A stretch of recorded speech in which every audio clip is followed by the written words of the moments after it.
Kedudukan hadis berdoa ketika waktu fajar, yaitu agar diberikan ilmu yang bermanfaat, amalan yang diterima, dan rezeki yang baik.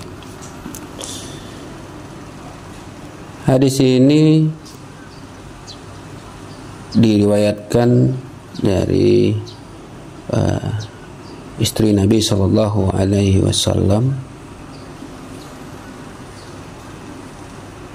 melalui maulanya. Namun kebanyakan hadis ini dinilai dhaif, ada di Musnad Ahmad maupun di Ad-Daruqutni. Namun di Ibnu Majah di hadis nomor 915 hadis ini disahihkan. Di Ibnu Majah disebutkan bahwa dari mantan budak Ummu Salamah berkata, ketika salam dalam sholat subuh, Nabi Shallallahu Alaihi Wasallam mengucapkan, Allahumma inni as'aluka ilman nafi'an wa rizqan thayyiban wa amalan mutaqabbala. Ya Allah, aku memohon kepadamu ilmu yang bermanfaat, rezeki yang baik, dan amal yang diterima. Itu juga di Musnad Ahmad. Namun di Musnad Ahmad ini tidak disebutkan dalam sholat, namun di akhir fajar.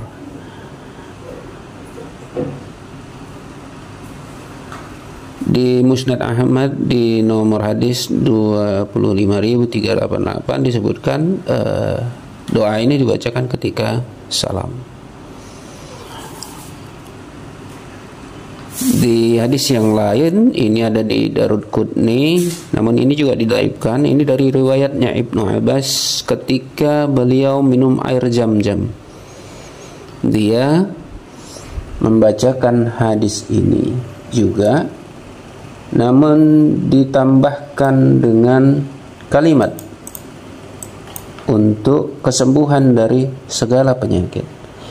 Allahumma inni as'aluka ilman nafi'an wa rizqan wasi'an wasifa'a min kulli da'i. Ya Allah, sesungguhnya aku meminta kepadamu ilmu yang bermanfaat, rezeki yang luas, dan kesembuhan dari segala penyakit. Hadis ini walaupun tergolong hadis yang dhaif, namun tidak terlalu, karena masih didukung dalil-dalil yang lain, dalil yang sahih. Hadis ini masih boleh diamalkan, sehingga doa ini bisa kita amalkan ketika bisa di dalam sholat, bisa sebelum salam, setelah tahiyat akhir, ataupun ketika waktu fajar, ataupun ketika minum air Zam-Zam sebagaimana dilakukan oleh Ibnu Abbas.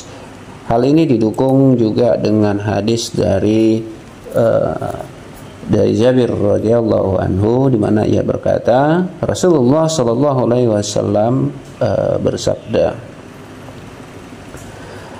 ilman nafi'an wa ta'awazu billahi min ilmin la yanfa'. Jadi Nabi sallallahu alaihi wasallam itu bersabda, mintalah kalian kepada Allah ilmu yang bermanfaat, dan berlindunglah kalian kepada Allah dari ilmu yang tidak bermanfaat. Jadi sejalan dengan hadis ini, ditambah dengan hadis dari Ibnu Majah tadi yang disahihkan. Jadi ini bisa diamalkan, namun tetap berlaku hadis bagaimana hadis dhaif. Jadi masih bisa untuk diamalkan, namun hadis ini tidak boleh dipopulerkan, dan mengamalkannya juga tidak dengan meyakini kesahihannya. Ini yang bisa kami sampaikan. Assalamualaikum warahmatullahi wabarakatuh.